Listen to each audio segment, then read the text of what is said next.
Hey, salut cousine! Salut cousin! Et salut tout le monde! Hey, on se retrouve aujourd'hui dans un nouveau Cinéju pour aller voir Mourir peut attendre, le dernier James Bond, qui est sorti le 6 octobre en salle pour vous, mais qui pour moi va sortir mercredi prochain puisque nous sommes le samedi 2 octobre et que je vais ce soir à l'avant-première au Grand Rex à Paris. Ce James Bond n'a pas été réalisé par Sam Mendes comme les précédents, mais par Cary Joji Fukunaga. Dans ce film, on retrouve les acteurs Daniel Craig, Léa Seydoux, Rami Malek et Lashana Lynch. Dans Mourir peut attendre, James Bond n'est plus dans les services secrets et cela coule douce en Jamaïque, mais il va finalement reprendre du service lorsque son vieil ami Felix Leiter de la CIA va lui annoncer qu'un scientifique a été kidnappé. Bond va alors se retrouver face à un mystérieux ennemi qui possède des armes technologiques redoutables. Aujourd'hui, dans ce Cinéju, c'est Dimitri, un de mes amis du BTS, qui va m'accompagner à l'avant-première et qui va vous donner son avis sur ce film. Let's go! Aujourd'hui, l'imperméable est de rigueur parce qu'il pleut des cordes. Ça y est, j'ai retrouvé Dimitri. Alors, il y a une grande différence de taille là. Ouais, à peine. Du coup, Dimitri, qu'est-ce que tu attends du film? Alors déjà qu'il se voit meilleur que Spectre et Quantum of Solace, bon ça c'est pas, je pense, pas bien compliqué.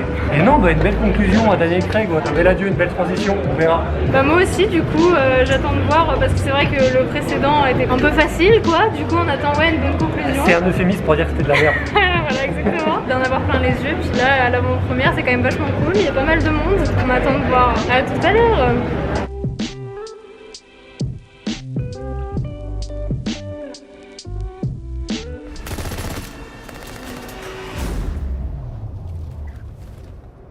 Nous voilà après le film, dans la voiture parce qu'il pleut des cordes, je tiens à préciser. Ouais, et aussi non, parce qu'il fallait aussi qu'on se remettait un petit peu de nos émotions tout de suite. Il faut le digérer quand même, hein. Ouais, plein d'émotions, c'était assez fort. C'est bien.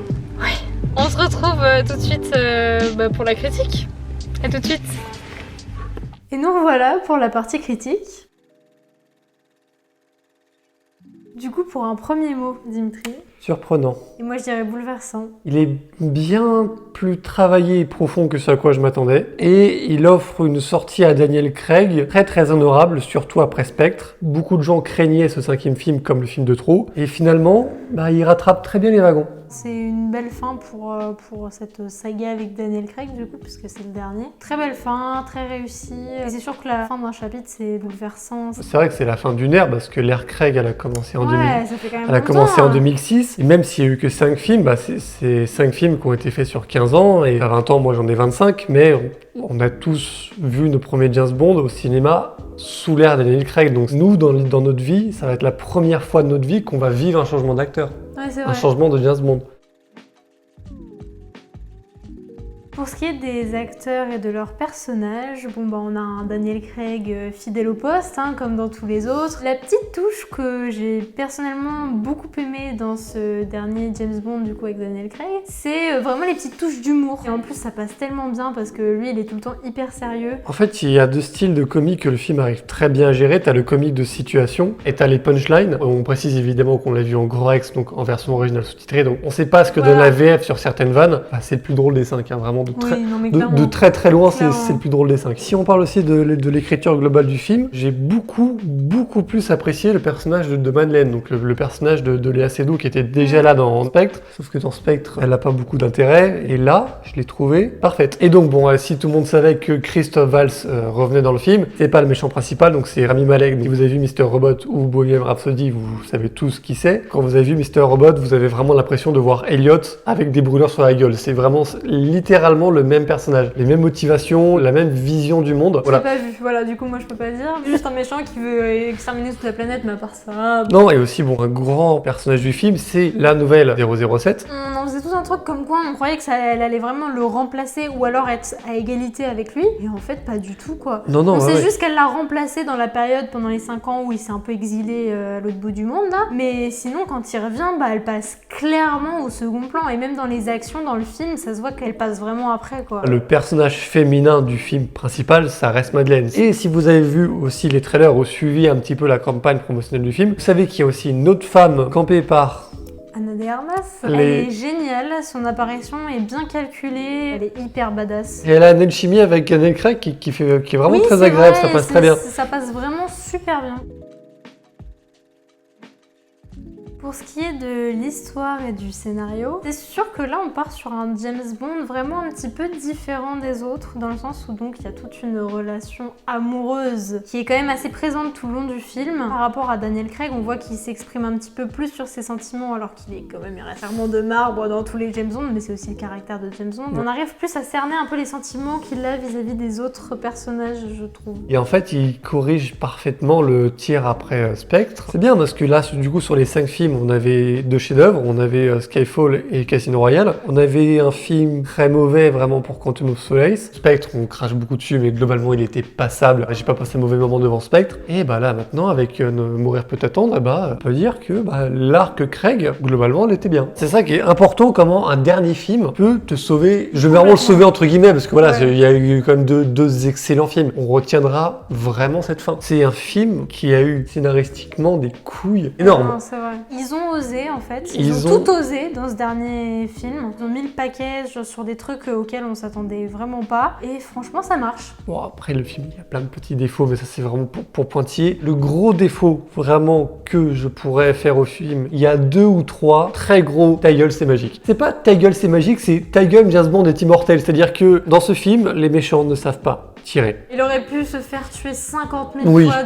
dans le film et à chaque fois il s'en sort en plus vraiment hyper facilement. Mais tu t'en fous parce qu'au final tu dis il est trop fort.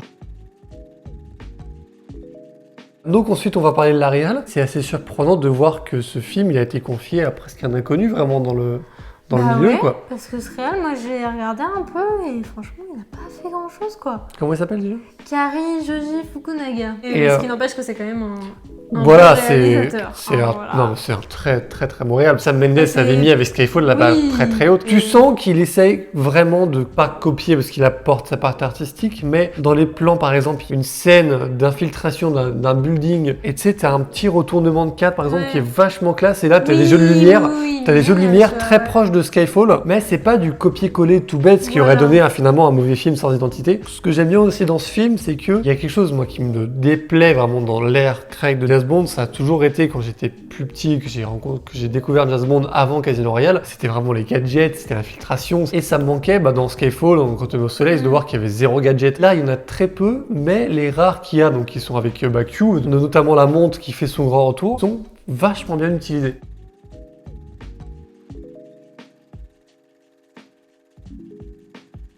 Du coup, pour ce qui est de notre moment préféré, c'est un peu le même moment, du coup, parce que c'est le dénouement du film, c'est la fin de James Bond. Donc on précise que là, à partir du moment où tout ce qu'on va dire va spoiler, donc vraiment, on insiste. La mort de James. On a du mal à s'en remettre, clairement. Ouais. Sa mort est magnifique. Oui, très belle symboliquement, même au point de vue de l'image. Le fait qu'il soit monté sur le toit, qu'on voit toute l'île comme ça, même les missiles, c'est hyper beau, comment ça se décompose et tout ça. Donc à la fin du film, quand il fait ses adieux à Madeleine et à sa fille, parce que oui, putain, il a une fille. Il a une fille, donc du coup avec Madeleine, quand il fait ses adieux, quand il les laisse s'en aller et qu'il dit voilà, moi il faut que je reste pour achever ma mission, je reviens dans une minute avec le petit clin d'œil, on comprend tout de suite que c'est des adieux, mais tu t'y accroches parce que tu te dis est-ce qu'ils vont vraiment le faire quoi. Et quand tu te dis tu pourras plus jamais t'approcher d'elle, tu te dis ah bah putain c'est terrible, c'est-à-dire que fini. Et donc c'est vraiment ce genre de film où tu te dis non c'est pas possible, même si tu sens que ça va arriver, tu te dis bah non ils peuvent pas faire ça quoi. Parce qu'en fait ils ont osé faire ce que 24 films avant lui n'avaient pas osé faire quoi.